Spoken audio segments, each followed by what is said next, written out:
ওকে, ডান। Recording শুরু হয়ে গেছে। তো যেটা বলছিলাম, তড়িৎ কুলম্বের সূত্র রিলেটেড কিছু ম্যাথ দেখে আসি আগে।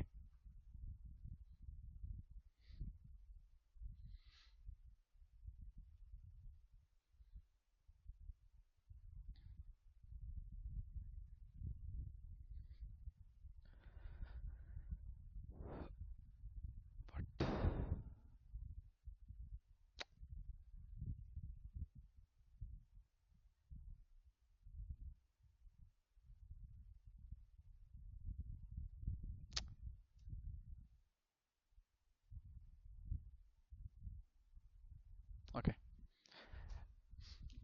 প্রথম ম্যাথটা খেয়াল করো। কম্পিউটার স্লো হয়ে গেছে লাগতেছে। এখানে বলতেছে কি, দুইটি একই রকমের ক্ষুদ্র ধাতব বলে যথাক্রমে +3 এটা হচ্ছে ন্যানোকুলম্ব এবং -12 ন্যানোকুলম্ব আধান আছে। ঠিক আছে, দুইটি একই ধরনের ক্ষুদ্র ধাতব বলে। তো এরা বায়ুতে 3 সেন্টিমিটার ব্যবধানে থাকলে এদের মধ্যবর্তী বল কত হবে? এটা খুব সহজ, প্রথমটা। কিন্তু সেকেন্ড প্রশ্নটা হচ্ছে এরকম: বল দুইটাকে যদি পরস্পরের সাথে স্পর্শ করে পুনরায় আবার 3 সেন্টিমিটার ব্যবধানে রাখি, তাহলে এদের মধ্যবর্তী বলটা কত হবে? ঠিক আছে, স্পর্শ করার পূর্বে যে বলটা, এটা তো খুব সহজ, আমরা জানি সূত্র F is equal to 1/4 pi epsilon naught into Q1 into Q2 divided by R square। ঠিক আছে, সবকিছুর ভ্যালু দেওয়া আছে পাশে। Q1 দেওয়া আছে +3 ন্যানোকুলম, ন্যানো মানে হচ্ছে কি তোমার 10⁻⁹। ওকে, আর ফার্স্টটা হচ্ছে +3 into 10⁻⁹ কুলম। সেকেন্ড Q2 টা হচ্ছে -12 into 10⁻⁹ কুলম। ঠিক আছে, এবং এদের দূরত্বটা হচ্ছে 3 সেন্টিমিটার। 3 সেন্টিমিটারকে মিটাই নিচ্ছি, তারপর ক্যালকুলেশন করছি। এটা হচ্ছে কি কোন ধরনের বল হবে? এটা, এখানে দেখো চার্জটা Q2 এটা ভ্যালু এখানে মাইনাস দেই নাই। এখানে মাইনাস দিলে বলটার ভ্যালু আসতো -3.6 ইন্টু 10⁻⁴। সো আমি এই মাইনাস দিয়ে কি বোঝায়, যেহেতু এরা পরস্পর বিপরীতধর্মী বল, একটা প্লাস একটা মাইনাস, ওরা কি করবে, পরস্পরকে আকর্ষণ করবে। এই জন্য আমি এখানে পাশে লিখে দিছি এটা আকর্ষণধর্মী বল। আর যদি এখানে মাইনাসটা দিয়ে দিতাম তাহলে এটা লেখার দরকার পড়তো না। ঠিক আছে, এখানে প্লাস মাইনাসটা তেমন ম্যাটার করে না। ঠিক আছে, একটু খেয়াল রাখবা। জাস্ট বলে দিলেই হবে যেটা আকর্ষণধর্মী বল। কারণ বলটা আমরা প্রায় সময় প্লাস রাখার চেষ্টা করি, প্লাস দিয়ে লিখলে সুন্দর দেখায়। এখন হচ্ছে গিয়ে সেকেন্ড কেসটা। মনে করো বল দুইটা, মানে ধাতব পাতের বল দুইটা ছিল, এখানে একটা, এখানে একটা। আমরা কি করছি, এদেরকে স্পর্শ করাইছি। দুইভাবে স্পর্শ করানো যেতে পারে: এদেরকে তুলে এনে একটা আরেকটার সাথে লাগাই দিতে পারি, অথবা আমি এখানে তার যুক্ত করতে পারি। ঠিক আছে, একটা তার যুক্ত করলেও এরা কিন্তু পরস্পর স্পর্শ করায় বোঝায়। ঠিক আছে, এই এই এই প্রশ্নটা দুই ভাবে আসতে পারে, বলতে পারে একটা তার দিয়ে এদেরকে সংযুক্ত করা হইলো, তারপর তারটা খোলা হইলো, এরকম বলতে পারে। So, মনে করো আমি তার দিয়ে সংযুক্ত করছি বা এদেরকে স্পর্শ করছি। স্পর্শ করার ফলে কি হবে, এইটাতে তো ছিল +3 ন্যানোকুলম, আর এটাতে ছিল -12 ন্যানোকুলম। এদের মধ্যে চার্জের আদান প্রদান হবে। চার্জের আদান প্রদান হবে কিভাবে, কোনটাতে বেশি, চার্জ বেশি? এইটাতে। এখানে প্লাস মাইনাসটা কিন্তু ম্যাটার করে না, বুঝতেই পারতেছো, মাইনাস দিয়ে জাস্ট ঋণাত্মক চার্জ বোঝাচ্ছে, আর প্লাস দিয়ে ধনাত্মক চার্জ বোঝাচ্ছে। সো এখানে চার্জ কার বেশি? এইটার বেশি।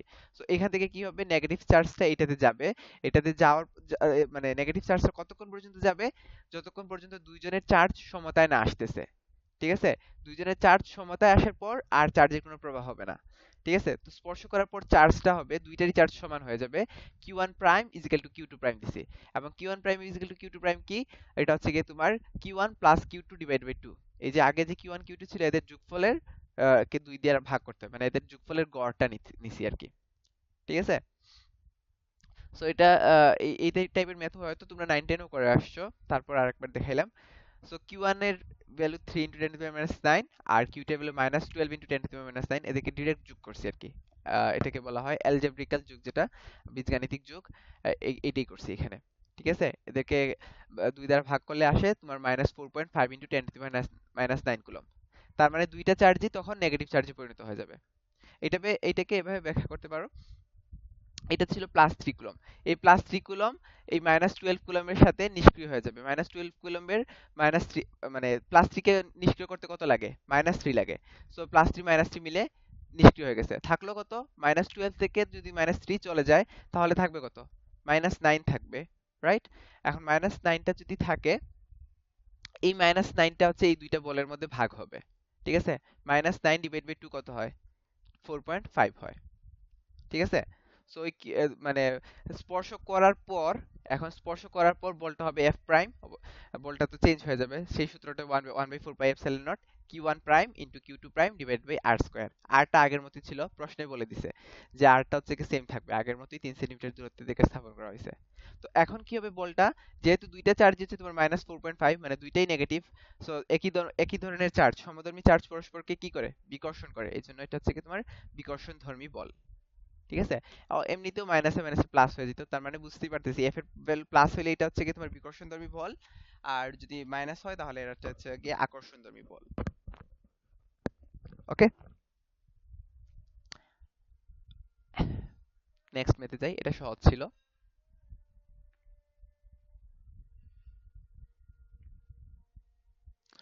এই যে ম্যাথটা, এটা কিন্তু তড়িৎ ক্ষেত্রের ক্ষেত্রেও আসতে পারে। তড়িৎ ক্ষেত্রের ম্যাথ বা তড়িৎ প্রাবল্যের ম্যাথগুলো এই টাইপের আসতে পারে। দেখো তোমরা একটু পরে যখন তড়িৎ প্রাবল্য পড়াবো তখন এই টাইপের একটা ম্যাথ দেখাবো।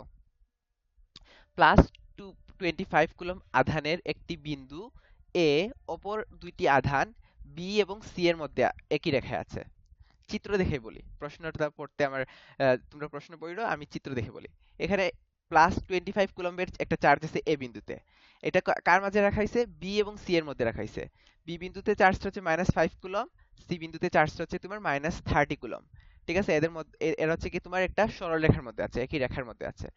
সেকেন্ডে মানে আরেকটা ইনফরমেশন দিছে, সেটা হচ্ছে কি তোমার এ হতে বি আধানের দূরত্ব হচ্ছে তোমার 2.5 সেন্টিমিটার, আবার এ হতে সি আধানের দূরত্বটা হচ্ছে তোমার 5 সেন্টিমিটার। এটা হচ্ছে -2.5 সেন্টিমিটার, এটা হচ্ছে তোমার 5 সেন্টিমিটার। 5টা কি বোঝা যাচ্ছে? আচ্ছা, এখানে লিখে আছে 5 সেন্টিমিটার। সো আমাকে বের করতে হবে যে এই এ বিন্দুর উপর একটা লব্ধি চার্জ, মানে লব্ধি বলটা প্রয়োগ করবে না, এই যে বি একটা বল প্রয়োগ করবে, সি একটা বল প্রয়োগ করবে, এই দুইটা বলের লব্ধি কত হবে আমাকে সেটা বের করতে হবে। তো আমার এখানে বল বল যেহেতু একটা ভেক্টর রাশি, সো লব্ধি বের করার জন্য আমাকে ডিরেকশনটাও চিন্তা করতে হবে।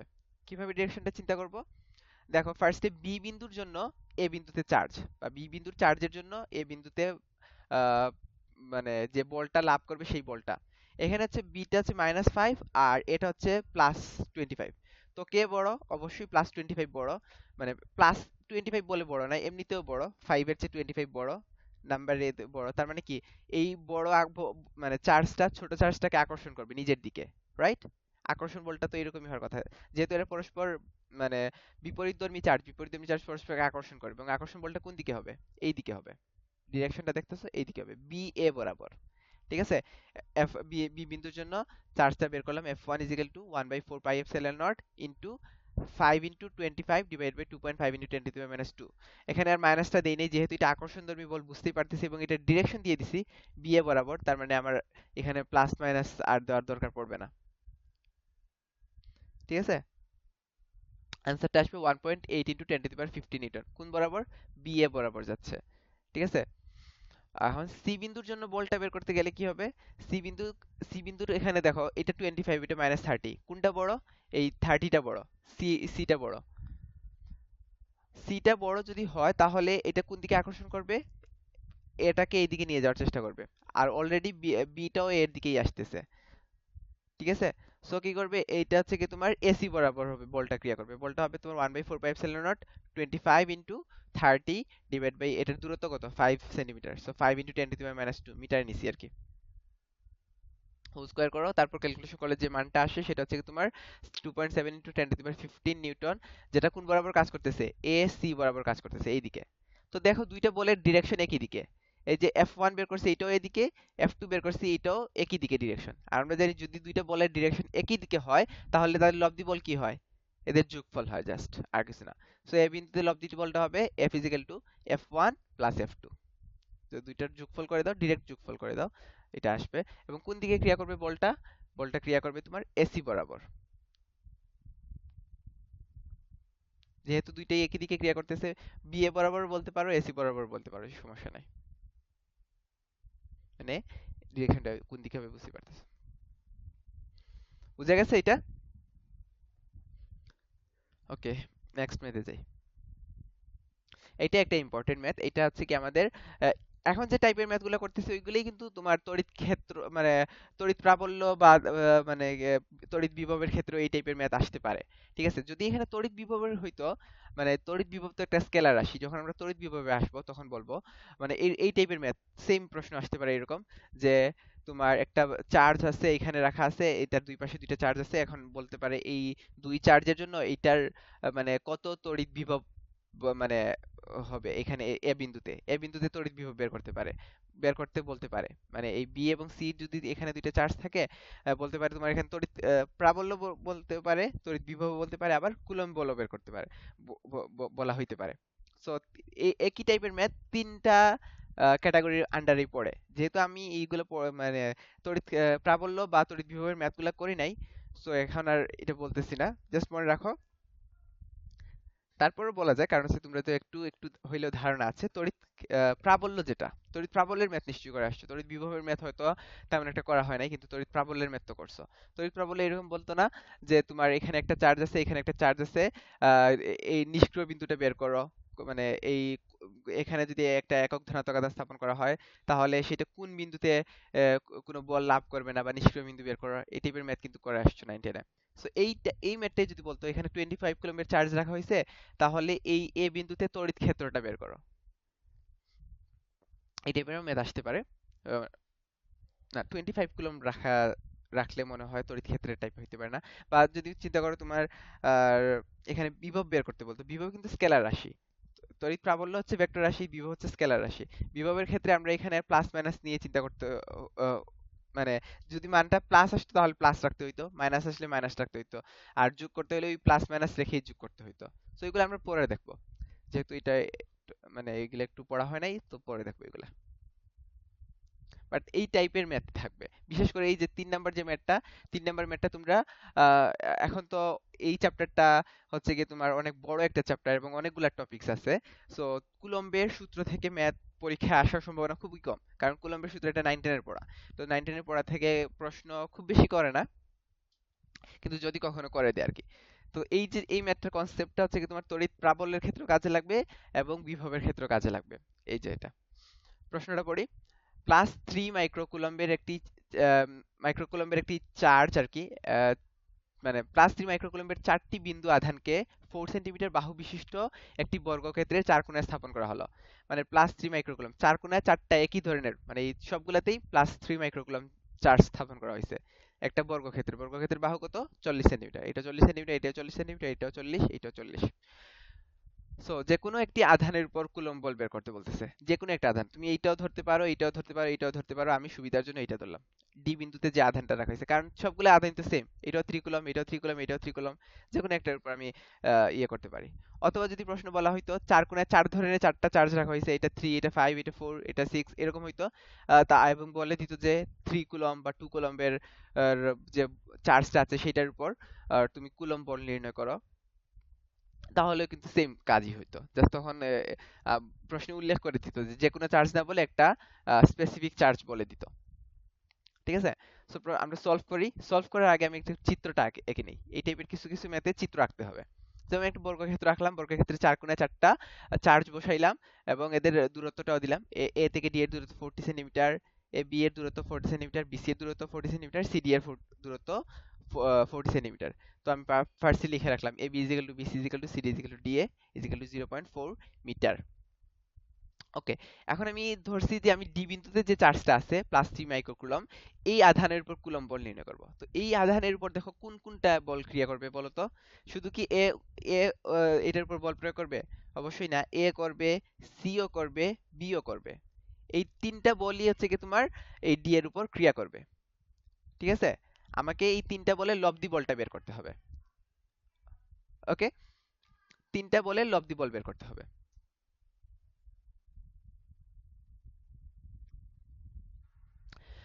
তো ফার্স্ট অফ অল এখানে আমি তিনটা বলের যদি লব্ধি বের করতে হয় তাহলে আমাকে জানি বল যদি বের করতে হয় ফার্স্টে দেখো এ এবং ডি, এ এ এ এ বিন্দুতে যে চার্জটা আছে +3 মাইক্রোকুলম, এ এবং ডি এর এবং ডি বিন্দুতে যে +3 মাইক্রোকুলম আছে, এদের মধ্যে একটা বল আছে। সেই বলটা কি ধরনের বল হবে? বিকর্ষণধর্মী বল হবে।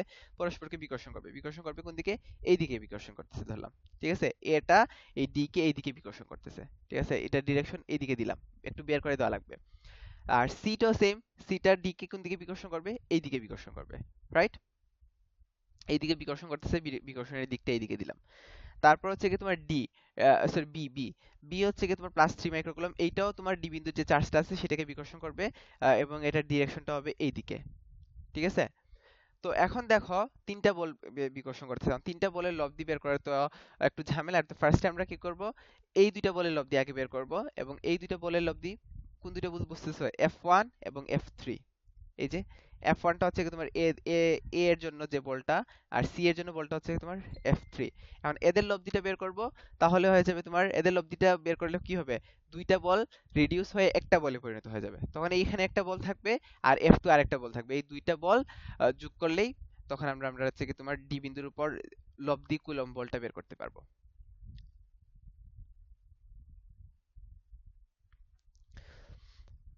তো আমরা এক ইয়ে করি।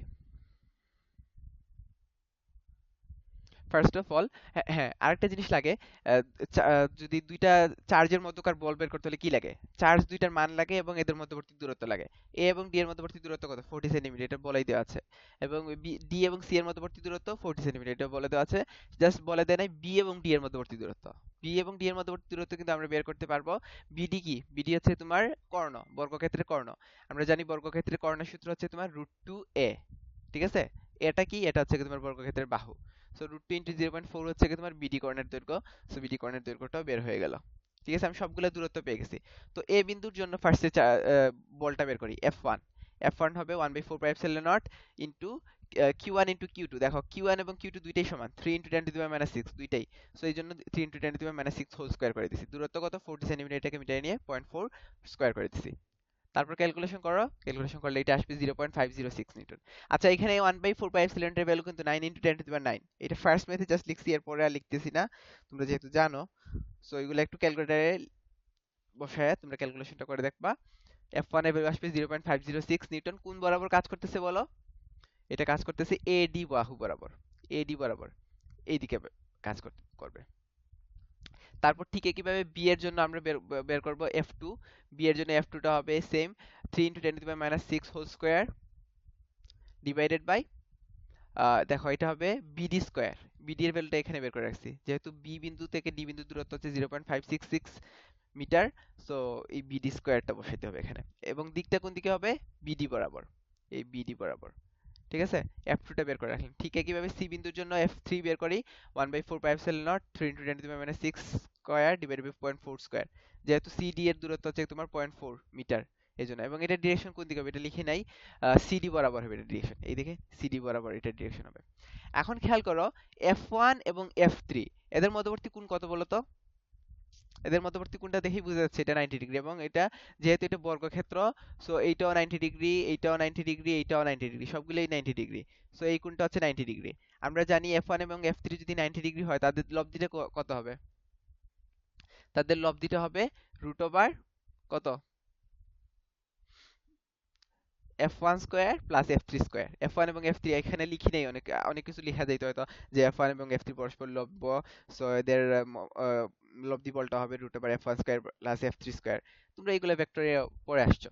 সো এখানে এত বেশি ডিটেইলস লেখা লাগবে না, জাস্ট F1 এবং F3 এর লব্ধি ধরলাম F4। F4 √F1 square plus F3 square.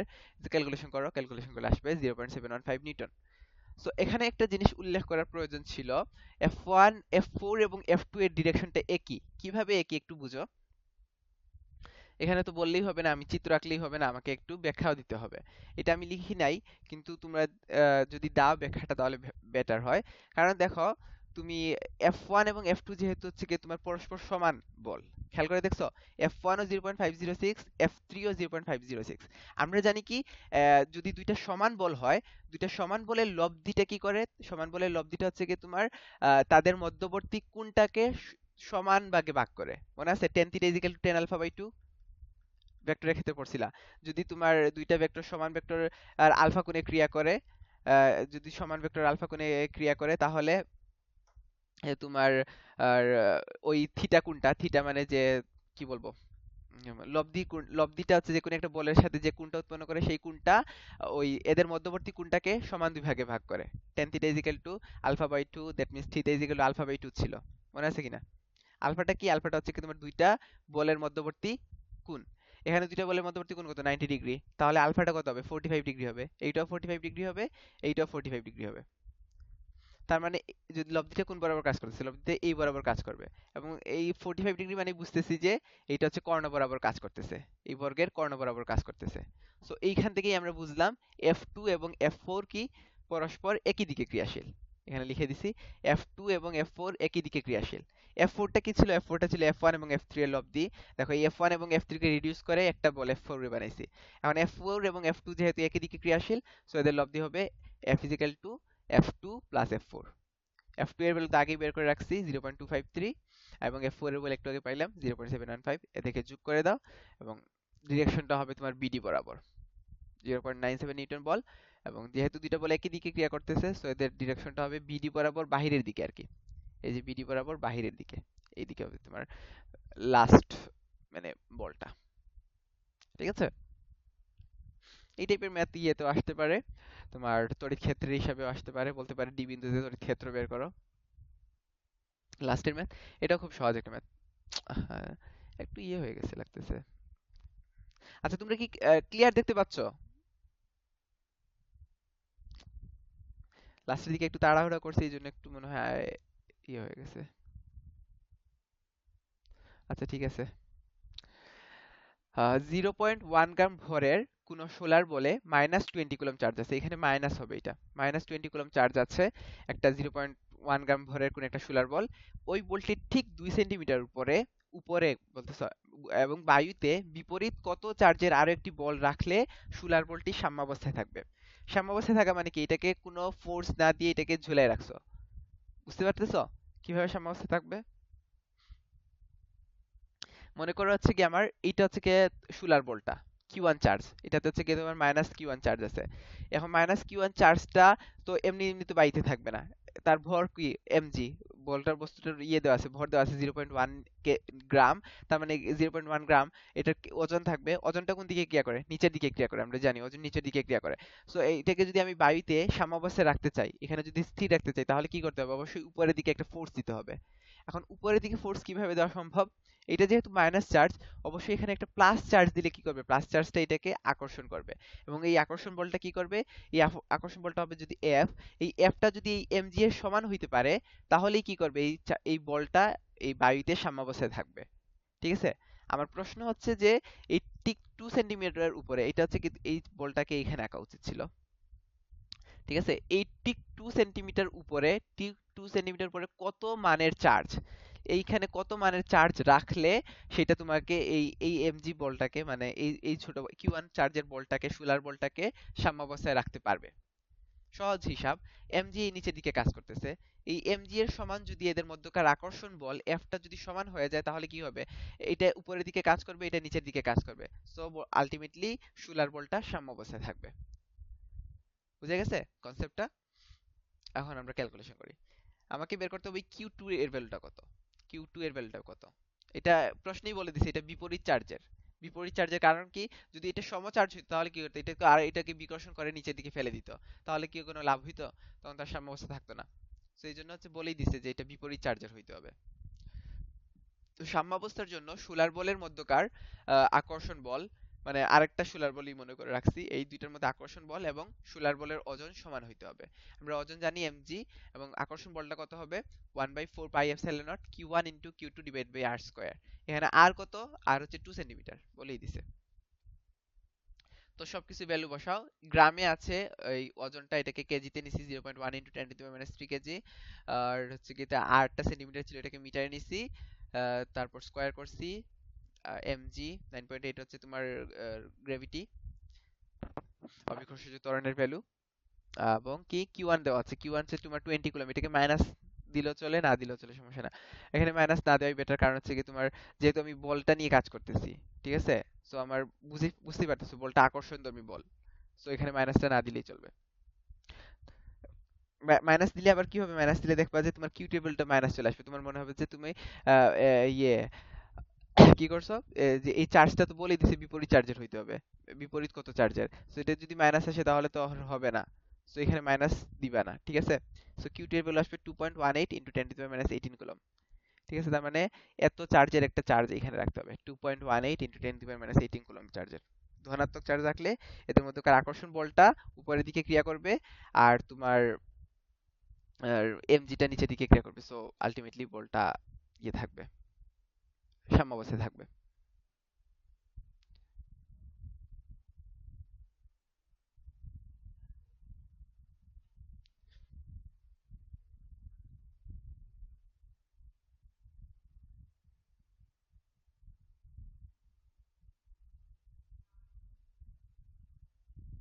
ওকে, সো এখন যাই আমরা তড়িৎ ক্ষেত্রে, তড়িৎ প্রাবল্যে। আগের দিনের লেকচারে তড়িৎ ক্ষেত্র পর্যন্ত আমরা পড়ছিলাম, রাইট? তড়িৎ ক্ষেত্রের সংজ্ঞাটা দেখছো নিশ্চয়ই। এখন আসি তড়িৎ প্রাবল্যটা কি। তড়িৎ ক্ষেত্র এবং তড়িৎ প্রাবল্য দুইটাই কিন্তু ভেক্টর রাশি, ঠিক আছে। অনেক সময় তড়িৎ তো ই দিয়েই তড়িৎ ক্ষেত্রটাকে বোঝায়, ঠিক আছে। অনেক সময় প্রাবল্য বলে তড়িৎ ক্ষেত্র বের করে, তড়িৎ ক্ষেত্র বের করার তো সম্ভব না, তড়িৎ ক্ষেত্র মানে তড়িৎ প্রাবল্যকেই বোঝায়, ঠিক আছে। সো তীব্রতা বা প্রাবল্য, তড়িৎ তীব্রতা বা তড়িৎ প্রাবল্য, এটার সংজ্ঞাটা হচ্ছে যে এরকম: যদি কোনো একটা তড়িৎ ক্ষেত্রে একক ধনাত্মক আধান স্থাপন করি, তবে সেটি যে বল লাভ করে তাকে বলা হয় ওই তড়িৎ ক্ষেত্রের তড়িৎ তীব্রতা। আবার বলি, কোনো একটা তড়িৎ ক্ষেত্রে একক ধনাত্মক আধান স্থাপন করলে সেটি যে বল লাভ করে তাকে বলা হয় তড়িৎ তীব্রতা বা প্রাবল্য। এখানে খেয়াল করো, আহ ই এর দিক হলো একটি ধনাত্মক, আচ্ছা এখানে কি আমি তড়িৎ তীব্রতার সংজ্ঞা লিখছিলাম আগে? আচ্ছা সংজ্ঞাটা লিখে দেয়, তোমরা সংজ্ঞাটা নিজেরা লিখে নিবা, বইয়ে দেওয়া আছে, আর এবং এটা 9-10 থেকে পড়ে আসছো। এখানে তড়িৎ তীব্রতার ডিরেকশনটা দেখাচ্ছে, ঠিক আছে। ই এর দিক হলো একটি ধনাত্মক পরক চার্জের উপর ক্রিয়াশীল বলের দিকে। এই যে তীব্রতা যেটু, তড়িৎ তীব্রতার অবশ্যই একটা দিক থাকবে, তো এই তীব্রতাকে ই দ্বারা প্রকাশ করা হয়। ই এর একটা দিক থাকবে, এই দিকটা কোন দিকে ক্রিয়া করবে, এই দিকটা হচ্ছে কি তোমার এফ। এখানে যে বলছিলাম না, যে বল লাভ করে সেই বলের দিকেই হবে যদি পরক চার্জটা ধনাত্মক হয়, আর চার্জ যদি ঋণাত্মক হয় তাহলে বল যেদিকে কাজ করবে তোমার ই এর ডিরেকশনটা হবে তার বিপরীত দিকে, ঠিক আছে। তো এই ক্ষেত্রের ডিরেকশনটা হবে তোমার তড়িৎ বলের বিপরীত দিকে। আচ্ছা, এটার এক্সপ্রেশনটা বা ম্যাথমেটিক্যাল এক্সপ্রেশন যেটা বলা হয় এটাকে বের করি। মনে করো এখানে একটা প্লাস কিউ চার্জ রাখা আছে, ঠিক আছে। এটার একটা তড়িৎ ক্ষেত্র সৃষ্টি হবে না চারপাশে, ঠিক আছে। এটা একটা তড়িৎ ক্ষেত্র সৃষ্টি হবে। এখন এই তড়িৎ ক্ষেত্রে একক ধনাত্মক আধান স্থাপন করলে, একক ধনাত্মক আধান স্থাপন করলে সেটি যে বল লাভ করে তাকেই বলা হয় তোমার তড়িৎ তীব্রতা বা তড়িৎ প্রাবল্য। সো দেখো, মনে করি কিউ নট চার্জ আমি স্থাপন করছি এখানে, কিউ নট চার্জের উপর ক্রিয়াশীল বল ধরলাম এফ। কিউ নট চার এখানে দেখলাম যে এই তড়িৎ ক্ষেত্রে এটার কিন্তু কোনো প্রভাব নেই এখানে আপাতত। প্লাস কিউটা রাখছি, এই প্লাস কিউটা রাখার ফলে এখানে একটা তড়িৎ ক্ষেত্র আছে, এই চারপাশে অঞ্চলে জুড়ে একটা তড়িৎ ক্ষেত্র আছে, এবং আর দূরত্বে এটা থেকে আর দূরত্বে আমি একটা প্লাস কিউ নট আধান স্থাপন করছি। প্লাস কিউ নট আধান স্থাপন করে আমি পরিমাপ করলাম এই প্লাস কিউ নট আধানটা কত বল লাভ করছে, সেটা দেখলাম এফ বল লাভ করছে, ঠিক আছে। তাহলে আমরা বলতে পারি কিউ নট চার্জের উপর ক্রিয়াশীল বল হচ্ছে এফ। তাহলে একক চার্জের উপর ক্রিয়াশীল বল কত হবে, এফ বাই কিউ নট। এবং এইটাই হচ্ছে কি তোমার তড়িৎ প্রাবল্যের সংজ্ঞা, যে একক চার্জের উপর ক্রিয়াশীল বলকেই বলা হয় তড়িৎ প্রাবল্য বা তড়িৎ তীব্রতা। That means E is equal to F by Q naught. সেখান থেকে লেখা যায় F is equal to E q not.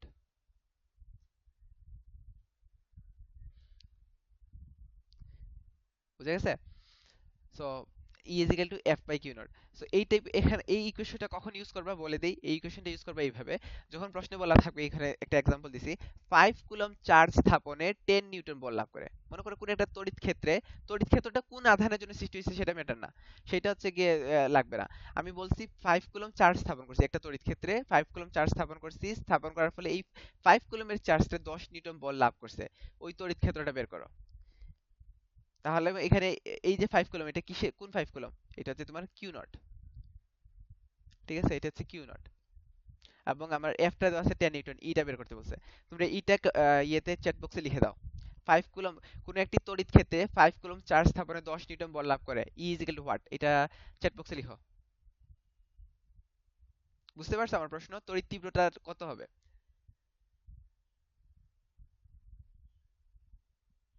21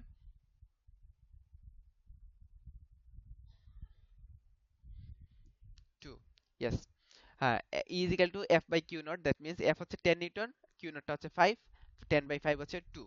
তার মানে এটার একক কত হবে, কি হবে?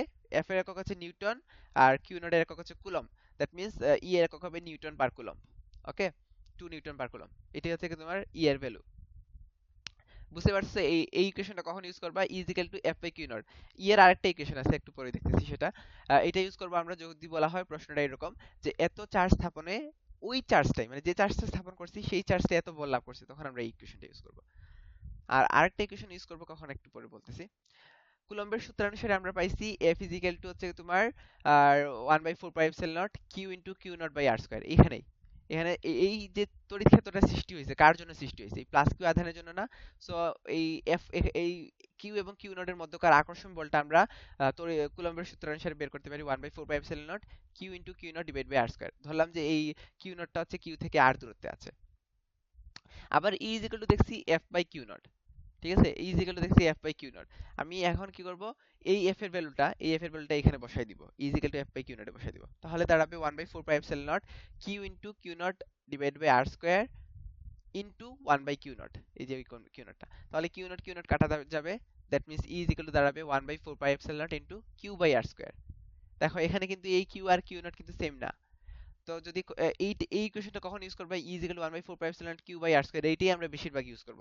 এইটা তেমন একটা ইউজ হবে না, এটা খুব বেশি এমসিকিউ হয়তো আসতে পারে, দুই একটা প্রশ্ন যদি আসে তাইলে এমসিকিউ ইউজ হবে, কিন্তু এটা কিন্তু ম্যাক্সিমাম ম্যাথে ইউজ হবে না, এটাই ইউজ হবে বেশিরভাগ সময়। Is equal to 1/4πε0 Q by R square. So এটা কখন ইউজ করব? এটা ইউজ করব তখন যখন বলা হবে 100 কুলম্ব চার্জ হতে 1 মিটার দূরত্বে তড়িৎ ক্ষেত্রটা বের করো। ঠিক আছে? 100 কুলম্ব চার্জ হতে, মানে আমাকে বের করতে হবে এই 100 কুলম্ব চার্জ, মনে করো এখানে আছে, এই 100 কুলম্ব চার্জ হতে তার তার থেকে 1 মিটার দূরত্বে যে তড়িৎ ক্ষেত্রটা আছে, সেই তড়িৎ ক্ষেত্র বা সেই তড়িৎ ক্ষেত্রে ই প্রাবল্যটা বের করো। এর চারপাশে যে আছে, তড়িৎ ক্ষেত্রটা আছে, সেই তড়িৎ ক্ষেত্রের আর 1 মিটার দূরত্বে প্রাবল্যটা বের করো। এই টাইপের প্রশ্ন আসবে। এখানে আমি লিখি নাই, জাস্ট প্রশ্নটা হচ্ছে এরকম, 100 কুলম্ব চার্জের জন্য সৃষ্ট তড়িৎ ক্ষেত্রের 1 মিটার দূরত্বে তড়িৎ প্রাবল্য নির্ণয় করো। এই ইটা কত হবে বলো তো? এখানে একটু ক্যালকুলেটরে ক্যালকুলেশন করে দেখা হতো, কোন ইকুয়েশন ইউজ হবে বুঝতেই পারতেছো। 9 into 10 to the power 9 Q হচ্ছে তোমার 100 divide by R square, that means 100 মানে 10 square, that means 9 into 10 to the power 11 হবে। ওকে, সো বুঝতে পারছো আশা করি। এই গেল আমাদের তড়িৎ প্রাবল্যের ধারণাটা। তড়িৎ প্রাবল্যের ইকুয়েশন তো বের করে ফেললাম, E is equal to 1/4πε0 Q by R square, এটা খুব সহজেই বের করে ফেললাম। আচ্ছা, এখন আমরা একটা জিনিস পড়বো, চার্জের তল ঘনত্ব। চার্জের তল ঘনত্ব জিনিসটা হচ্ছে তোমাদের চ্যাপ্টারে মনে হয় একটু পরে দেওয়া আছে, আমি শিওর না, একটু পরে মনে হয় দেওয়া আছে, কিন্তু এটা হচ্ছে গিয়ে এখান থেকে একটা রিলেশন আনা যায় তড়িৎ তীব্রতা বা তড়িৎ প্রাবল্যের সাথে, এটা এই জন্য আমি এটা একটু আগেই দিয়ে দিছি। তো সমস্যা না, যে কোনো এক সময় পড়লেই হয়। চার্জের তল ঘনত্বটা কি? চার্জের তল ঘনত্বটা খুব সহজ বিষয়। কোন চার্জিত পরিবাহীর কোন বিন্দুর চারদিকে, চার্জিত একটা পরিবাহী মনে করো, একটা প্লেট মনে করো, এখানে একটা পরিবাহী আছে, এই চার্জিত পরিবাহীর কোন বিন্দুর চারদিকে একক ক্ষেত্রফলের উপর যে পরিমাণ চার্জ বিদ্যমান থাকে তাকে বলা হয় চার্জের তলমালিক ঘনত্ব। মনে করো এইটা একটা পাথ, ঠিক আছে? এইটার ক্ষেত্রফল হচ্ছে এ, এইটাতে সমস্ত মোট চার্জ হচ্ছে তোমার কিউ, ঠিক আছে? তো তাহলে এ ক্ষেত্রফলের মধ্যে চার্জ আছে কত? কিউ। একক ক্ষেত্রফলের মধ্যে চার্জ কত হবে? এটা হবে কিউ বাই এ। তো সিগমা, এই একক ক্ষেত্রফলের উপর চার্জটা কি বলা হয়? চার্জ ঘনত্ব বা তলমাত্রিক, অনেক সময় বলা হয় এটাকে তলমাত্রিক ঘনত্ব, চার্জের তলমাত্রিক ঘনত্ব অথবা চার্জের তল ঘনত্ব। এটাকে কি দ্বারা প্রকাশ করা হয়? সিগমা দ্বারা প্রকাশ করা হয়। Sigma, sigma is equal to Q by A. বুঝা গেছে? একটা পাথ মনে করে এক ক্ষেত্রফলের পাথ, এটাতে মোট চার্জ আছে প্লাস কিউ, তাহলে এক ক্ষেত্রফলের উপর চার্জ আছে প্লাস কিউ, একক ক্ষেত্রফলের উপর চার্জ কত, সেটাই হচ্ছে আমার একটা চার্জের তল ঘনত্ব। আর এইটা যদি এই প্লেটটা যদি গোলকীয় হয়, আমরা জানি গোলকের কি হয়, গোলকের পৃষ্ঠের ক্ষেত্রফল কি? গোলকের পৃষ্ঠের ক্ষেত্রফল হচ্ছে 4 পাই আর স্কয়ার, ঠিক আছে? গোলকের পৃষ্ঠের ক্ষেত্রফল তোমরা জানো 4 পাই আর স্কয়ার। তো সেক্ষেত্রে তল ঘনত্ব সিগমা ইজ ইকুয়াল টু হবে তোমার q by 4 pi r square, ঠিক আছে? একটা গোলকের ক্ষেত্রে এটা হবে, গোলকীয় পরিবাহীর ক্ষেত্রে সিগমা ইজ ইকুয়াল হবে q by 4 pi r square. এখন আমরা দেখবো একটা প্রাবল্য এবং তল ঘনত্বের মধ্যে সম্পর্ক, এবং অবশ্যই এটা হচ্ছে গোলকীয় পরিবাহীর ক্ষেত্রে। সো গোলকীয় ই ইজ ইকুয়াল টু আমরা জানি 1/4 pi epsilon naught q by R square. ঠিক আছে, এটা হচ্ছে কি তোমার একটু আগে দেখে আসছি তড়িৎ প্রাবল্যের রাশিমালা থেকে। আর সিগমা ইজ ইকুয়াল টু দেখলাম q by 4 pi r square, q by 4 pi r square. এখন আমি দেখো এই যে কিউ এপসাইলনটাকে আলাদা করে রেখে দেই, 1 নম্বর ইকুয়েশন থেকে দেখাচ্ছি। এপসাইলনটাকে এইখানে আলাদা করে নিয়ে গেলাম 1/এপসাইলনটাকে, তাহলে কি দাঁড়ায় q by 4 pi r square. এই সম্পূর্ণ টার্মটাকে কি লিখতে পারি, এই সম্পূর্ণ টার্মটাকে সিগমা লিখতে পারি। That means E is equal two দাঁড়ায় সিগমা বাই এপসাইলন নট। খুব দুই লাইনের একটা সম্পর্ক, এটা মাঝে মাঝে 2 মার্কসের কোয়েশনের জন্য আসতে পারে। প্রাবল্য এবং তল ঘনত্বের সম্পর্কটা বের করো বা ব্যাখ্যা করো। মনে থাকবে E is equal to sigma by epsilon naught. এটা কিন্তু খুবই হেল্পফুল একটা ইকুয়েশন, অ্যাডমিশনের সময় দেখবা অনেক পিকুলার ম্যাথ করা যায়, খুব ট্রিকি ট্রিকি ম্যাথ কি সলভ করা যায়, মজা লাগে তো এইগুলা করতে। দেখো চার্জের তলমাত্রিক ঘনত্ব কোথায় আর তোমার প্রাবল্য কি কোথায়, দুইটা কিন্তু সম্পূর্ণ আলাদা টার্ম, কিন্তু এদের মধ্যে একটা সম্পর্ক বের করে ফেললাম আমরা। তো আরেকটা জিনিস আছে, এটা তোমাদের বইয়ে খুব সম্ভবত দেওয়া নাই বা দেওয়া থাকতেও পারে। দুইটি চার্জিত গোলকীয় পরিবাহীর চার্জ ঘনত্বের তুলনা, খুব বড় বিষয় না। মনে করো দুইটা চার্জিত গোলকীয় পরিবাহী আছে, একটার ক্ষেত্রফল এ, যার, আচ্ছা ক্লাস টাইম শেষ হয়ে যাচ্ছে, less than 1 minute. So class time শেষ হলে আবার জয়েন করো। মনে করো এ একটা পরিবাহী, বি আর একটা পরিবাহী। এ পরিবাহীর ব্যাসার্ধ মনে করো আর 1, বি পরিবাহীর ব্যাসার্ধ মনে করো আর 2। এটা হচ্ছে গিয়ে তোমার গোলকীয় পরিবাহী। এবং এটাতে হচ্ছে দুইটাতেই চার্জ সমান রেখে দিলাম, বা আচ্ছা ফার্স্টে চার্জ আলাদা রাখি। দুইটাতে মনে করো এটাতে একটাতে এ তে চার্জ কিউ 1, এখানে কিউ 1টা লিখি নাই, আর বি তে চার্জ কিউ 2। তাহলে সিগমা 1 এ এর জন্য সিগমা 1টা কি হবে, কিউ 1/4 পাই আর 1 স্কয়ার। সিগমা 2 হবে কিউ 2/4 পাই আর 2 স্কয়ার। সো সিগমা 1/সিগমা 2 যদি আমরা ভাগ করি, তাহলে এদের তুলনা করতেছি, তুলনা মানে কি, অনুপাত বের করা। তুলনা করলে এই যে 4 পাই কাটা যাবে, দাঁড়াবে q 1 r q 1 R 2 whole square divide by Q 2 r 1 square. বুঝতে পারতেছো ক্যালকুলেশনটা, তোমরা ভাগ করলে আর 2টা উপরে চলে আসবে আর আর 1টা নিচে চলে যাবে।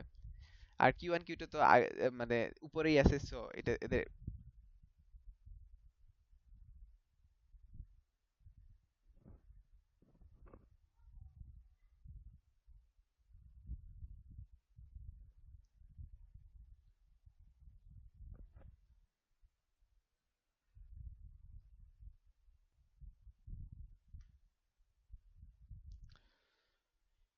ওকে, সো যেটা বলতেছিলাম, সিগমা 1/সিগমা 2 ইজ ইকুয়াল টু আসবে Q 1 R 2 whole square divide by Q 2 into R 1 square. আর যদি কিউ 1 এবং কিউ 2 সমান হয়ে যায়, মানে দুইটা পরিবাহীতে চার্জ সমান হয়, তাহলে কিউ 1 কিউ 2 তো কাটা চলে যাবে, জাস্ট থাকবে সিগমা 1/সিগমা 2 is equal to R 2 whole square divide by R 1 square. তার মানে দেখতে পারতেছো সিগমাটা, মানে তল ঘনত্বটা হচ্ছে তোমার ব্যাসার্ধের, পরিবাহীর ব্যাসার্ধের বর্গের ব্যস্তানুপাতিক। ঠিক আছে, এইগুলো ছোটখাটো এমসিকিউ আসতে পারে।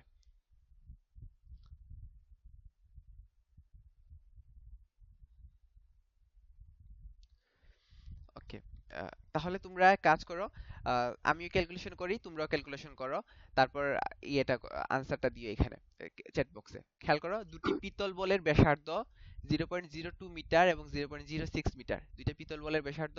বল দুটিতে যথাক্রমে 2.5 ইন্টু 10⁻19 কুলম্ব এবং 5 ইন্টু 10⁻19 কুলম্ব চার্জ দেওয়া হলো। এদের চার্জের তলমাত্রিক ঘনত্বের তুলনা করো। সূত্র লেখা আছে উপরে, জাস্ট ক্যালকুলেটরে বসাও, ভ্যালুগুলো বসায় আমাকে সিগমা 1 এবং সিগমা 2 এদের অনুপাতটা বলো। বুঝতে পারছো প্রশ্ন, পড়ে ফেলো।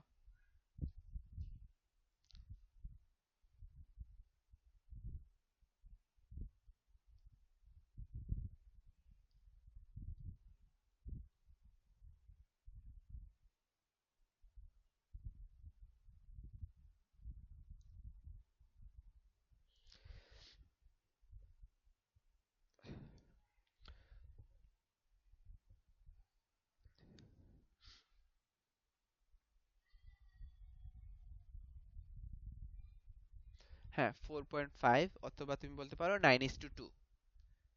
সিগমা 1:সিগমা 2 ইজ ইকুয়াল টু 9:2, এটা বলতে পারো।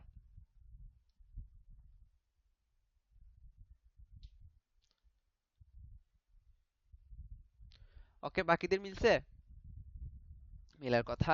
জাস্ট দেখো, এটা হচ্ছে R1, এটা হচ্ছে R2, এটা হচ্ছে Q1, এটা হচ্ছে Q2। সো তুমি এখানে বসাবা, এই ইকুয়েশনে বসাবা Q1 R2 square, Q2 R1 square, মিলে যাবে।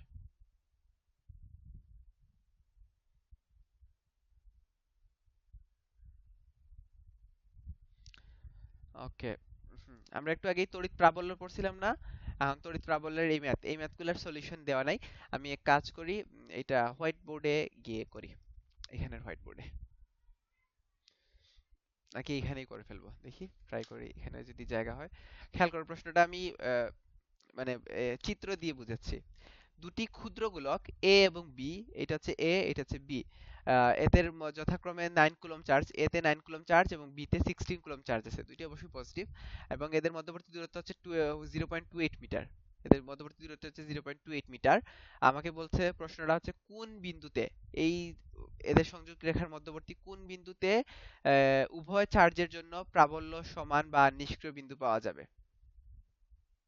কোন বিন্দুতে। তো ধরে ফেলি, এখানেই করে ফেলি, ঠিক আছে, এখানেই করা যাবে। তোমরা প্রশ্নটা একটু নিজেদের খাতায় লিখো, তোমরা হয়তো জাস্ট দেখতেই থাকো, এগুলো আসলে ভালো হচ্ছে না জিনিসটা। তোমরা প্রশ্নটা তুলো, মানে পুরো প্রশ্ন তুলতে হবে না, আমি যেরকম করে লিখছি বুঝতেই পারতেছো প্রশ্ন কি হবে। এ তে 9 কুলম্ব চার্জ রাখা আছে, বি তে 16 কুলম্ব চার্জ রাখা আছে, এদের মধ্যবর্তী দূরত্ব হচ্ছে 0.28 মিটার। আমার প্রশ্ন হচ্ছে, এই সংযোগ রেখার মধ্যে কোন বিন্দুতে, কোন বিন্দুতে উভয় চার্জের জন্য প্রাবল্য সমান, অথবা প্রশ্ন এরকম করতে পারে যে এই এদের মধ্যবর্তী কোন বিন্দুতে নিষ্ক্রিয় বিন্দু পাওয়া যাবে। দুই টাইপের প্রশ্ন হইতে পারে, বলতে পারে যে উভয় চার্জের জন্য প্রাবল্য সমান, অথবা বলতে পারে নিষ্ক্রিয় বিন্দু পাওয়া যাবে। নিষ্ক্রিয় বিন্দু মানে কি? নিষ্ক্রিয় বিন্দু মানে হচ্ছে গিয়ে তোমার এই বিন্দুতে যদি তোমার কোনো একটা চার্জ রাখি, সেই চার্জের উপর লব্ধি বলটা জিরো হবে আর কি, এটাই। মানে এখানে কোনো ইয়ে থাকবে না, কোনো এখানে একটা চার্জ রাখলে সে কোনো বল লাভ করবে না, সে নিষ্ক্রিয় থাকবে, মানে তারপর কোনো বল প্রয়োগ করা যাবে না এই বিন্দুটাতে, ঠিক আছে। তো তোমাদের আঁকা শেষ হইলে আমি সলিউশনে করতেছি এখন। আমি ফার্স্টে লিখবো, ধরি, আমি এই জিনিসগুলো লিখবো না, একটু কষ্ট হবে, মানে সময় লাগবে, এই জন্য আমি মুখে বলতেছি। ধরি এ থেকে, তোমরা লিখো, ধরি এ থেকে এক্স দূরত্বে চার্জ দ্বয় মানে নিষ্ক্রিয় বিন্দু পাওয়া যাবে। এটাও ডিরেক্টলি লিখে ফেলতে পারো। এ থেকে এক্স দূরত্বে, এটা এই বিন্দুটার নাম দিলাম সি। এ থেকে এক্স দূরত্বে, এতটুকু দূরত্ব হচ্ছে এক্স, এক্স দূরত্বে আমি নিষ্ক্রিয় বিন্দু পাবো, এটা ধরলাম। তাহলে এইটা যদি এক্স হয়, তাহলে এই দূরত্বটা কত হবে? এটি হচ্ছে সমস্যা তোমার এইখানে লেখার, এটা হবে 0.28 মাইনাস এক্স, 0.28 মাইনাস এক্স, ঠিক আছে। এই যে সি বিন্দু। তো আমাকে যদি নিষ্ক্রিয় বিন্দু পাইতে চাই, তাহলে আমাকে কি করতে হবে, এই সি বিন্দুতে একটা, ধরে নিব আমরা একটা একক ধনাত্মক আধান বসাইতে হবে সি বিন্দুতে। এটা প্রশ্নে মানে ইয়ে করতে উল্লেখ করতে হবে না, এটা জাস্ট আমি মনে মনে বসাইলাম, মনে করো। এটা অঙ্কে বসাইতে হবে এরকম কোনো কথা নাই। আমরা জানি আহ, তড়িৎ প্রাবল্যের সংজ্ঞাটা হচ্ছে যে একক ধনাত্মক আধান যে বল লাভ করে সে তাকেই বলা হয় তোমার তড়িৎ প্রাবল্য, ঠিক আছে। তো এই জন্য মনে করলাম যে এখানে একটা +1 কুলম্ব চার্জ সি বিন্দুতে বসাইছি। তো এর জন্য সি বিন্দুতে প্রাবল্য, এর জন্য সি বিন্দুতে প্রাবল্য হবে কত? 1/4 pi epsilon naught q one, বা এই যে এ তে যে চার্জটা আছে সেটা 9 ডিভাইডেড বাই দূরত্ব কত, এ এবং সি এর মধ্যবর্তী দূরত্ব হচ্ছে এক্স, এটা ফার্স্টেই ধরছি, এক্স স্কয়ার। এখানে কি লিখবা? এখানে লিখবা এ হতে মানে এর জন্য, এ তে স্থাপিত চার্জের জন্য সি বিন্দুতে তড়িৎ প্রাবল্য। এবং এটার ডিরেকশন কোন দিকে হবে বলতো? এটা যেহেতু হচ্ছে গিয়ে তোমার প্লাস, এটাও এখানে একক ধনাত্মক স্থাপন আদান স্থাপিত করছে, তার মানে এটা ডিরেকশনটা হবে এই দিকে, এটা এটাকে বিকর্ষণ করবে। দেখতেছো ডিরেকশনটা কোন দিকে? বিকর্ষিত এইদিকে। ঠিক একইভাবে এখানে আছে তোমার বি চার্জ, বিটা হচ্ছে 16 কুলম্ব। বিটা কি করবে? এই সি বিন্দু যে এক আদান স্থাপন করা আছে এটাকে কিভাবে করবে? বিকর্ষণ করবে, এইদিকে বিকর্ষণ করবে, রাইট? এইদিকে বিকর্ষণ করবে, পরস্পর বিকর্ষণ করবে, তার মানে এইটা যেদিকে, এইটা তার বিপরীত দিকে। আলটিমেটলি কি হবে? এই দুইটা পরস্পরকে নিষ্ক্রিয় করে এই বিন্দুটাই নিষ্ক্রিয় বিন্দুতে পরিণত হবে, ঠিক আছে। এর জন্য সমান হবে 1/4 পাই এপসাইলন নট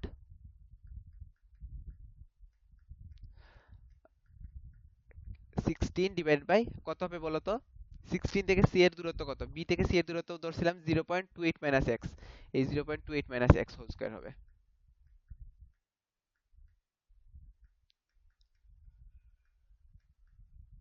বুঝা গেছে? এ থেকে সি এর জন্য যে প্রাবল্য, বি থেকে সি এর জন্য সেম প্রাবল্য হইলেই এই সি বিন্দুটা নিষ্ক্রিয় হয়, এটি হচ্ছে সহজ শর্ত। বুঝা গেছে? তো উভয় পাশ থেকে 1/4 1 বাই 4 কাটা যাবে। আর এখন যদি তুমি এটাকে মানে একটা, এটা কত 0.28 মাইনাস এক্স স্কয়ার, এটাকে পরস্পর মানে গুণ দিয়ে করতে যাও তাহলে বেশ ঝামেলা হবে। ঝামেলা না করার জন্য আমরা একটা সহজ পদ্ধতি অবলম্বন করব। আমরা কাজ করব, এই লাইনটাকে এই পাশে নিয়ে যাব। এখানে কত আসে 0.8 মাইনাস এক্স হোল স্কয়ার, আর এটা হচ্ছে তোমার নিচে হচ্ছে এক্স স্কয়ার। এদেরকে দুইটাকে আমি এইভাবে লিখতে পারি না, স্কয়ার হিসেবে একটা ব্র্যাকেটের মধ্যে স্কয়ার হিসেবে লিখতে পারি। তো এটা দাঁড়াবে 16/9, 16/9, রাইট? তারপরে এই স্কয়ারটাকে ওই পাশে নিয়ে রুট করলে 0.28 minus x divided by x is equal to কত আসবে? এটা 16 এর রুট হচ্ছে 4 আর 9 এর রুট হচ্ছে 3। ঠিক আছে? তো আলটিমেটলি ক্যালকুলেশন করো। এখন একটা ক্যালকুলেশন করা যায়, এটাকে লেখা যায় 0.8 মাইনাস এক্সটাকে লেখা যায় 0.28 divided by x minus x by x, x by x কত 1 ইজিক্যাল টু 4/3। এটা কিন্তু একটা শর্টকাটেও লেখা যায়। So that means x is equal to কত দাঁড়াবে? আচ্ছা, x is equal to 0.28 minus x is equal to 1 plus 4/3। ঠিক আছে, 1 প্লাস 4/3, এটা হচ্ছে 0.28 বাই এক্স এর মান।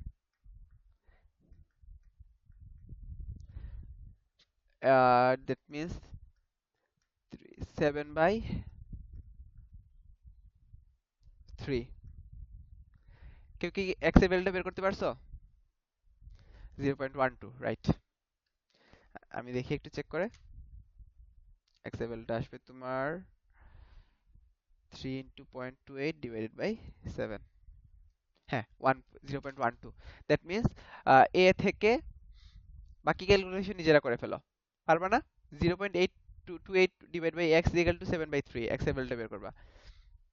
এক্স এর ভ্যালুটা আসবে 0.12। দ্যাট মিন্স আমরা বলতে পারি এ হতে 0.12 মিটার দূরত্বে নিষ্ক্রিয় বিন্দু পাওয়া যাবে।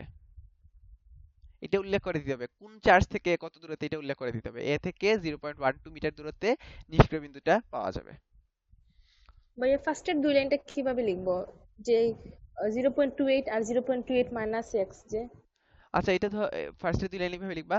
ধরি আহ, স- আহ, ধরি এ চার্জ হতে এক্স দূরত্বে নিষ্ক্রিয় বিন্দু পাওয়া যাবে। সো এটা এই যে 2.8 মাইনাস এক্স, এটা এই চিত্রের মধ্যে লিখে দিলে হয়। ঠিক আছে, একটা চিত্র তো আঁকবাই।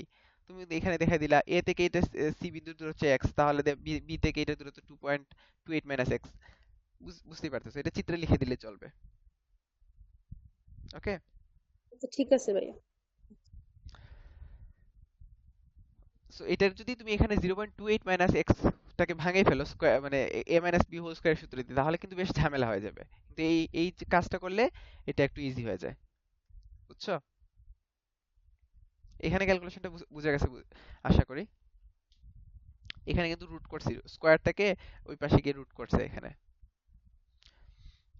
ওকে, তুলে ফেলা হয়েছে কিনা দেখো তো সবাই। মানে একটু রাফের মতো করে তুলে রাখো, তারপর নিজেরা ফ্রেশ করে কইরো বা জায়গা রেখে যেতে পারো।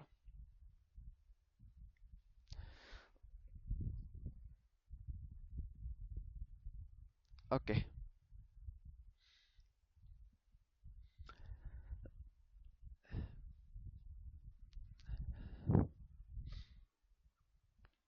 সেকেন্ড ম্যাথটাও সেম টাইপেরই। সেকেন্ড ম্যাথটা সেম টাইপের। এখানে দেখো একটু ডিফারেন্ট। এখানে প্লাস 20 ইন্টু 10⁻19 না দিয়ে এটা 9ই হবে মেবি। এটা 90 না, এটা 9 হবে। এটা 9, এটা -9, মানে 20 ন্যানোকুলম ছিল, এটা 10 ন্যানোকুলম ছিল। আচ্ছা, যাই হোক, এখানে প্লাস 20 ইন্টু 10⁻9 কুলম, আর এখানে -10 ইন্টু 10⁻9 কুলম। এখন বলতেছে এটা 20 সেন্টিমিটার দূরত্ব এদের মধ্যকার। বলতেছে যে মধ্যবিন্দুতে প্রাবল্য কত। আচ্ছা, এই প্রশ্নটা মধ্যবিন্দুতে প্রাবল্য না পরে করব, আগে আমি বলে ফেলি। এই সেম প্রশ্নটা যদি আগের প্রশ্নের মতো বলতো, বলতো যদি এদের মধ্যে মানে কোথায় নিষ্ক্রিয় বিন্দুটা পাওয়া যাবে। আচ্ছা, এইখানে দেখছো দুইটা চার্জই একই ধরনের ছিল, এইটাও প্লাস ছিল এইটাও প্লাস ছিল, এই জন্য দেখছো যে এদের নিষ্ক্রিয় বিন্দুটা এদের সংযোগ রেখার মধ্যেই হয়েছে। আর যদি চার্জ দুইটা পরস্পর বিপরীতধর্মী হয়, এটা ধরো প্লাস আর এটা যদি মাইনাস, তাহলে কি এই নিষ্ক্রিয় বিন্দুটা এই রেখার মধ্যে পাওয়া সম্ভব? সম্ভব না কিন্তু। কেমনে সম্ভব না? ধরো আমি ধরলাম যে এই এই চার্জ থেকে এক্স মিটার দূরত্ব হচ্ছে গিয়ে নিষ্ক্রিয় বিন্দু। তাহলে কি করতে হবে? এখানে প্লাস ওয়ান কুলম একটা চার্জ বসাইতে হবে। তাহলে এই প্লাস ওয়ান কুলম কে 20 কুলম কি করবে? বিকর্ষণ করবে, এই দিকে টানবে, এই দিকে দিবে। আর তোমার -10 কুলম এই প্লাস ওয়ান কুলম কে কি করবে? অবশ্যই সে এদিকে টানবে, নিজের দিকে টানবে। তার মানে দেখা গেছে কি, এই বল বা এখানে যে তড়িৎ প্রাবল্যের দিক, এখানে যে তড়িৎ প্রাবল্যের দিক বা বল যেটাই বলো না কেন, দুইটা ডিরেকশন কোন দিকে? একই দিকে। ডিরেকশন দুইটা একই দিকে। তাহলে যদি একই দিকে দুইটা বলের ডিরেকশন থাকে, তাহলে কি এরা পরস্পরকে মানে নিষ্ক্রিয় করতে পারবে? এখানে দেখো একটার দিক ছিল এইদিকে আর একটার দিক ছিল এইদিকে, সো এই জন্য এরা পরস্পর পরস্পরকে মাইনাস করে ফেলছে। কিন্তু এখানে দেখো, যদি তুমি এই মাঝখানে স্থাপন করো, এদের মধ্যবর্তী জায়গায় মানে সংযোগ রেখার মাঝখানে স্থাপন করো, তাহলে কিন্তু এরা এদের ডিরেকশনটা একই দিকে থাকতেছে, সো এই জন্য তুমি আহ, নিষ্ক্রিয় বিন্দু পাবা না। নিষ্ক্রিয় বিন্দু এখানে পাওয়া সম্ভব না, এখানে সম্ভব না, এই লাইনের মধ্যে সম্ভব না, কিন্তু লাইনের বাইরে গিয়ে পাওয়া সম্ভব। লাইনের বাইরে গিয়ে কিভাবে পাওয়া সম্ভব বলি। আমি ধরলাম এই 10 কুলম থেকে, যেটা ছোট চার্জ সেটা থেকে ধরা বেটার আর কি। মনে মনে করো আমি এই 10 কুলম থেকে ইয়েতে ধরতেছি, 10 কুলম থেকে এক্স মিটার দূরত্বে ধরতেছি। তাহলে এটা 20 থেকে কত মিটার দূরত্বে বলো তো? 20 থেকে এই দূরত্বটা কত হবে? 20 প্লাস এক্স হবে না? 20 বা 0.2 প্লাস এক্স, মিটারে দিয়ে দিলাম আর কি। 0.2 প্লাস এক্স, এই বিন্দুটা নিষ্ক্রিয় বিন্দুটা আর কি। নিষ্ক্রিয় বিন্দুটা মনে করো এটা হচ্ছে ধরো এ বিন্দু, এটা ধরো বি বিন্দু, আর নিষ্ক্রিয় বিন্দুটা ধরলাম সি বিন্দু। ধরলাম যে এই 10 থেকে এক্স মিটার দূরত্বে নিষ্ক্রিয় বিন্দু পাওয়া যাবে। কিভাবে পাওয়া যাবে বলো তো? এই যে এখানে, তার মানে এখানে প্লাস ওয়ান কুলম চার্জ স্থাপন করতে হবে। এখানে যদি আমি নিষ্ক্রিয় বিন্দু চাই, তাহলে এই টেনটা এই প্লাস ওয়ানকে কি করবে? আকর্ষণ করবে। সে কোন দিকে আকর্ষণ করবে? এই দিকে আকর্ষণ করবে।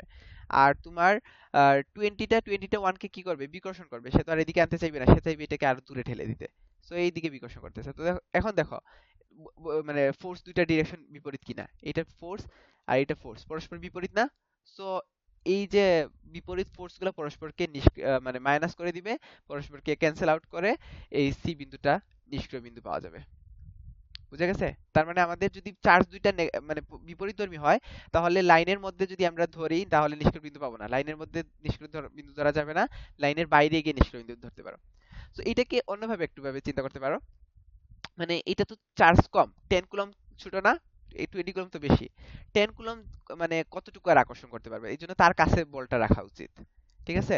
এই সে ছোট মানের চার্জ, সে একটা চার্জকে আর কত বেশি আর কত বলে আকর্ষণ করতে পারবে? তার আকর্ষণ বলটা হচ্ছে কি তোমার একটু কমই হবে, এই জন্য তার চেয়ে একটু কাছে রাখলাম। আমরা জানি দূরত্ব যত যত কি হয়, দূরত্ব যত কম হয় ফোর্স তত বেশি হয়, রাইট? এফ এবং এক্স আর পরস্পর ব্যস্তানুপাতিক না, যেহেতু দূরত্ব কম হলে ফোর্স বেশি হবে, সো এই জন্য তার কাছে রাখলাম। সে কাছে যে পরিমাণ বল রাখবে, আর ও ও তো অনেক বড় ফোর্স, মানে চার্জটা তো অনেক বড়, সে সে বড় চার্জ হওয়ার কারণে সে তার বেশি দূরে থাকলেও সেম পরিমাণ বলে বিকর্ষণ করতে পারবে। বুঝতে পারতেছো? এই জন্য আর কি ছোট চার্জের কাছে নিষ্ক্রিয় বিন্দুটা রাখা হয়, ধরা হয় আর কি।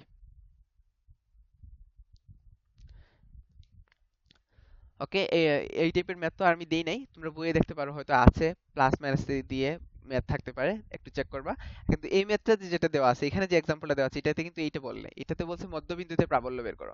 মধ্যবিন্দুতে নিষ্ক্রিয় হইতে হবে এরকম কোনো কথা নাই, এখানে বলছে ডিরেক্ট মধ্যবিন্দুতে প্রাবল্যটা বের করো। ধরলাম মধ্যবিন্দু, মধ্যবিন্দু তার মানে কি, এইটাও 10 সেন্টিমিটার, এইটাও 10 সেন্টিমিটার, দ্যাট মিনস এটাও 0.1 মিটার। আমি সলিউশনে চলে আসছি, ঠিক আছে? তোমরা প্রশ্নটা একটু তুলে ফেলো। বুঝতেই পারছো প্রশ্ন কি? এখানে ধরো এ বিন্দু আছে, এখানে মনে করো বি বিন্দু আছে। এ বিন্দুতে 20 × 10⁻⁹ কুলম চার্জ রাখছি, বি বিন্দুতে 10 × 10⁻⁹ কুলম চার্জ রাখছি। আমার প্রশ্ন হচ্ছে মধ্যবিন্দু, মধ্যবিন্দুতে প্রাবল্য বের করো। মধ্যবিন্দুটা মনে করো সি। তাহলে এ থেকে সি এর দূরত্ব 0.1 মিটার, বি থেকেও সি এর দূরত্ব 0.1 মিটারই হবে, যেহেতু মধ্যবিন্দু। তো ফার্স্টে এ এর জন্য ইউ1 বের করি। এ এর জন্য ইউ1 ইজিক্যালি কি হবে, 1/4 পাই এপসাইলন নট। এতে কত চার্জ রাখা আছে, 20 × 10⁻⁹, 20 × 10⁻⁹ ডিভাইডেড বাই কত হবে, 0.1 স্কয়ার ইউ1। এবং ইউ1 এর ডিরেকশন কোন দিকে হবে বলো তো? ইউ1 এর ডিরেকশন, এটা যেহেতু প্লাস, এখানে একটা মানে প্রাবল্য বের করতে হলে আমরা মনে মনে ধরে নেই এখানে একটা +1 চার্জ রাখছি। তার মানে এই 20টা এইটাকে বিকর্ষণ করবে, এই দিকে দিবে। তার মানে ইউ1 এর দিকটা কি, ইউ1 কিন্তু তড়িৎ প্রাবল্যের দিক আছে, তড়িৎ প্রাবল্যের দিকটা হবে এসি বরাবর। এসি বরাবর, একটু আগে যেরকম বল বের করছিলাম না, ওই বলের মতোই আর কি। ইউ1 এর দিকটা হবে এসি বরাবর। আর তুমি ইয়েটা যদি চিন্তা করো, মাইনাস চার্জের জন্য ই2টা কত হবে? এইখানে ইয়েটা দেওয়ার দরকার নাই তোমার, চার্জের এই যে চার্জের ভ্যালু প্লাস মাইনাস এগুলো দেওয়ার দরকার নেই, কারণ আমি এখানে ডিরেকশন দিয়ে দিচ্ছি এসি বরাবর। সো আমার এখানে বলার দরকার নেই যে এখানে প্লাস নাকি মাইনাস, এটার দরকার নেই। এখানে এখানে এটা তো ইউ1 তো প্লাসই, কিন্তু ই2 এর ক্ষেত্রে কিন্তু এটা তো প্লাস না। আচ্ছা, ইউ1 এর ভ্যালুটা বের করে ফেলো। ইউ1 এর ভ্যালুটা কত আসে, 9 × 10⁻⁹, 10⁻⁹ আর -9 কাটা যাবে, 9 × 20 হবে তোমার 9 × 20 divided by 0.1 square, 18,000, right? 18,000, that means 18 × 10⁻³ newton per coulomb, ইউ1। সো ই2 সেম, 9 × 10⁻⁹। আর এখানে কিউ এর জায়গায় মাইনাস লেখার দরকার নাই। কেউ কি বের করছো? ওকে, তার মানে একটা 18,000, একটা 9,000, এখানে 10 বসাইতে হবে, মাইনাস বসানোর দরকার নাই, 10 × 10⁻⁹ বসাইতে পারো। আর আর এখানে তো 0.1 স্কয়ার হবে। তো আলটিমেটলি এইটার ডিরেকশন কোন দিকে বলো তো? ই2 এর ডিরেকশন, এটা এখানে +1 কুলম্ব চার্জ রাখছো, এটা কোন দিকে যাবে? এই এটার দিকেই যাবে, সিবি বরাবর। এটার ডিরেকশনটা হবে সিবি বরাবর। সিবি আর এবং এসি এর দিক কি একই দিকে? হ্যাঁ, একই দিকে, এসি এবং সিবি একই দিকে যাচ্ছে। সো লব্ধি প্রাবল্যটা কত হবে? ই ইজিক্যাল টু কি হবে বলো তো, যদি একই দিকে যায়? ই ইজিক্যাল টু হবে ইউ1 প্লাস ই2। বুঝতে পারতেছো? ইউ1 প্লাস ই2। সো ইউ1 এর ভ্যালু হচ্ছে তোমার 18,000, আর ই2 এর ভ্যালু হচ্ছে 9,000, এদের যোগ করলে কত হবে? 27,000। এটাই হচ্ছে কি আনসার। বুঝা গেছে কিনা? আর কেউ যদি এখানে তুমি আমরা অনেকেই ম্যাক্সিমাম ক্ষেত্রে ভুল করি, এই যে 10টাতে -10 না, -10 চার্জ রেখে দেই, এখানে মাইনাস দিয়ে দিলাম। যদি এখানে মাইনাস দিয়ে দিই তাহলে এটা কিন্তু -9,000 চলে আসে, -9,000 চলে আসে। এবং -9,000 সময় অনেকে কি করে, ইউ1 প্লাস ই2 এর সময় এখানেও মাইনাস বসাই দেয়। ই2 মানে এটা প্লাস 9,000, তো +9,000, আর এখানে যদি -9,000 থাকে তাহলে এখানে মাইনাস চলে আসবে। ঠিক আছে, এই মাইনাস চলে আসার কারণে কি হবে, আনসারটা হয়ে যাবে 18,000 -9,000। তো তখন কিন্তু আর আনসার মিলবে না। আমি এখানে এই জন্য এটা যেহেতু ভেক্টর রাশি, সো আমাকে ভেক্টর প্রপার্টিসটা ইউজ করতে হবে। আমরা জানি দুইটা বলের ডিরেকশন যদি একই দিকে হয়, তাদের নিউমেরিক্যাল মান কত সেটা ম্যাটার না, আমাকে তাদের ভ্যালুটা ম্যাটার করে। ঠিক আছে, সাইন ছাড়া যে ভ্যালুটা সেটা ম্যাটার করে, সাইন ছাড়া ভ্যালুটা যোগ করতে হবে। ওকে, তোমরা এই টাইপের ম্যাথগুলো প্র্যাকটিস করো, তাহলে তোমরা আশা করি বুঝতে পারবা। ওকে, ক্লাস টাইম প্রায় শেষ হয়ে যাচ্ছে। তড়িৎ বিভবের আজকে ম্যাথটা যাব না, জাস্ট তড়িৎ বিভবের একটু নিয়ে আলোচনা করি। তড়িৎ বিভবটা কি? তড়িৎ বিভব হচ্ছে গিয়ে সহজ ভাষায় সংজ্ঞাটা হচ্ছে এরকম। সংজ্ঞা এক, প্রথমটা হচ্ছে গিয়ে তোমার চার্জ দিয়ে বলা হয়। দুইটা সংজ্ঞা দেওয়া আছে, আমি বই থেকে আর পুরোপুরি তুলি নাই, জাস্ট লিখছি। তো ফার্স্টে তড়িৎ বিভবের ধারণাটা কি, দুইটা জিনিসের সাথে তুলনা করা হয়েছে কিছু। তোমার মনে করো এখানে একটা ইয়েতে তোমরা 19 সেম উদাহরণটাই মনে পড়ছো, একটা চৌবাচ্চা আছে, ঠিক আছে, এইটার নলটা হচ্ছে ছোট, আর এটা হচ্ছে গিয়ে তোমার নলটা হচ্ছে বড়। ঠিক আছে, কিন্তু হাইট, পানির উচ্চতা হচ্ছে এইটার বেশি, এইটার কম। আর মনে করো এখানে একটা ইয়ে রেখে রেখে দিছি আমি, আহ পুরোটা ভরা না কিন্তু, মনে করো এখানে কিছু খালি আছে, এখানেও কিছু খালি আছে, এটাও কিছু খালি আছে। হাইটটা কিন্তু এইটার বেশি, এই পানির হাইটটা বেশি।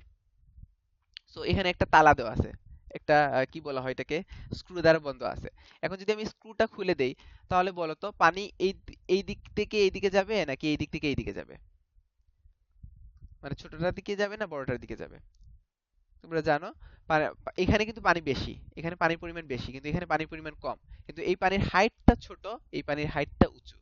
তাহলে যদি আমি এইখান থেকে স্টপ কর্ডটা খুলে দেই, তাহলে কি হবে? পানি কোন দিক থেকে কোন দিকে যাবে? এই দিকে যাবে না? অবশ্যই তো এই দিকে যাবে। বুঝতেই পারতেছে, আমাদের কমন সেন্স এটাই বলে এই দিকেই যাবে। কারণ হচ্ছে এখানে যতই পানি এখানে বেশি থাকুক না কেন, আমরা জানি নিচ থেকে উপরে পানি উঠতে পারবে না, পানি অবশ্যই উপর থেকে নিচের দিকে নামবে। ঠিক আছে? ঠিক একইভাবে তোমরা তাপের ক্ষেত্রে এটা হচ্ছে কি তোমার কোন তরলের ক্ষেত্রে আমরা জানি তরল হচ্ছে গিয়ে কোন দিক থেকে কোন দিকে যাবে সেটা নির্ভর করে তরলের পরিমাণের উপর না, নির্ভর করে তরলের উচ্চতার উপর। ঠিক আছে? এখান থেকে একটা সিদ্ধান্ত আসলো। অন্যভাবে তুমি যদি তাপের ক্ষেত্রে দেখছো যে তোমার এইটাতে 50 জুল আছে আর এটাতে 40 জুল আছে। এখন হচ্ছে কি তোমার কোনটা থেকে কোনটা তাপ হারাবে আর কোনটা তাপ গ্রহণ করবে, এটা কিন্তু তোমার 50 জুল এবং 40 জুলের উপর নির্ভর করে না। এটা হচ্ছে তাপের পরিমাণ। নির্ভর করে কিসের উপর? তাপমাত্রার উপর। ঠিক আছে? তাপমাত্রার উপর নির্ভর করে কোনটা কোন দিকে যাবে। ঠিক আছে? এটার যদি তাপমাত্রা কম থাকে, তাহলে আমরা জানি বেশি তাপমাত্রার বস্তু হতে কম তাপমাত্রার বস্তু থেকে তাপের প্রবাহটা হয়। ঠিক আছে? এখানে 50 জুল আছে বলে এইটাতে 40 জুল আছে। তার মানে এই নয় যে এই 50 জুল থেকে 40 জুলের দিকে আহ, আহ, ইয়েটা প্রবাহিত হওয়া শুরু করবে। মানে সিম্পল চিন্তা করো, একটা গরম বস্তু আর একটা ঠান্ডা বস্তু রাখো, তাহলে কি হয়? কোনো সময় কি দেখছো এটা, যে গরম বস্তু রাখছো আর তোমার ঠান্ডা বস্তু রাখছো, হ্যাঁ, জিনিসটা কিরকম হয়? একটা মনে করে উত্তপ্ত পানি আছে আর একটা বরফ রাখা আছে। কোনো সময় কি হয়, বরফের প্রভাবে গরম পানিটা বরফ হয়ে যেতে দেখছো? মানে এখানে গরম পানি রাখছি, একদম বয়েলড গরম পানি, উত্তপ্ত গরম পানি, এরকম ধোঁয়া উঠতেছে, আর এটা বরফ। তো কোনো সময় কি এটা সম্ভব যে বরফের প্রভাবে এই পানিটা বরফ হয়ে গেছে? এটা তো সম্ভব হয় না। কি হয়? এই গরম পানির প্রভাবে বরফটা গলে যায় এবং একটা সময়ে এদের টেম্পারেচার মোটামুটি সমান সমান হয়ে যায়। ঠিক আছে? সো এটা কিসের উপর নির্ভর করতেছে? তাপমাত্রার উপর নির্ভর করতেছে। যার তাপমাত্রা বেশি, বেশি তাপমাত্রা হতে কম তাপমাত্রার বস্তুতে তাপের প্রবাহটা ঘটে। রাইট? এটাই তো। সো ঠিক একইভাবে বিভবটা হচ্ছে কি তোমার এই পানির ক্ষেত্রে যেরকম উচ্চতা, মানে তাপ গতিবিদ্যায় যেরকম তাপমাত্রা, ঠিক একইভাবে ইলেকট্রিসিটিতে হচ্ছে কি তোমার বিভব, একই জিনিস। কিভাবে? মনে করো এখানে +20 কুলম্ব আছে আর এখানে 2 কুলম্ব আছে। এদেরকে যদি আমি একটা তার দ্বারা যুক্ত করি, তড়িৎ প্রবাহ হবে। কিন্তু তড়িৎ প্রবাহ কোন দিক থেকে কোন দিকে হবে? মানে এই দিক থেকে এই দিক থেকে এই দিকে যাবে নাকি এই দিক থেকে এই দিকে আসবে, এটা আমরা এই চার্জ দেখে বলতে পারবো না। এ- অনেকের মনে হইতে পারে যে এখানে চার্জ 10 কুলম্ব, এখানে 2 কুলম্ব, তার মানে তো 10 কুলম্ব থেকে 2 কুলম্বের দিকে চার্জ, মানে বিদ্যুৎ প্রবাহ হবে। কিন্তু এটা সঠিক নয়। এটা নির্ভর করে বিভবের উপরে। এটার যদি বি এ হয়, এটা যদি ভি বি হয়, এখন যার বিভব বেশি, বেশি বিভব থেকে কম বিভবের দিকে তড়িৎ প্রবাহটা হবে। যদি V A is greater than VB হয়, তাহলে এই দিক থেকে এই দিকে তড়িৎ প্রবাহ যাবে। ঠিক আছে? এটা হচ্ছে চার্জের আদান প্রদান দিয়ে তোমার ফার্স্টের সংখ্যাটা দেওয়া হয়, যে তোমার দুইটা তারকে সংযুক্ত করলে চার্জ কোন দিকে যাবে সেটা নির্ধারণ করে যে জিনিসটা, সেটা হচ্ছে তড়িৎ বিভব। এটা হচ্ছে কি তোমার ফার্স্টের সংজ্ঞা, সংজ্ঞা 1। বইয়ে দেখো একটু, বইয়ের ভাষায় সুন্দর করে লেখা আছে যে তড়িৎ বিভব হচ্ছে এমন একটা, কি বলা যায়, একটা প্যারামিটার যেটা নির্ধারণ করে যে দুইটা ভিন্ন চার্জকে যদি আমরা যুক্ত করি, তাহলে চার্জটা কোন দিক থেকে কোন দিকে প্রবাহিত হবে সেটা নির্ধারণ করে তড়িৎ বিভব। আর সেকেন্ড যে সংখ্যাটা দেওয়া আছে সেটা হচ্ছে কি তোমার কাজের মাধ্যমে দেওয়া আছে। এটা আমরা সবাই শিখে আসছি। অসীম দূর থেকে একক ধনাত্মক আধানকে তড়িৎ ক্ষেত্রের কোনো বিন্দুতে আনতে কৃত কাজকেই বলা হয় তোমার আর তড়িৎ বিভব।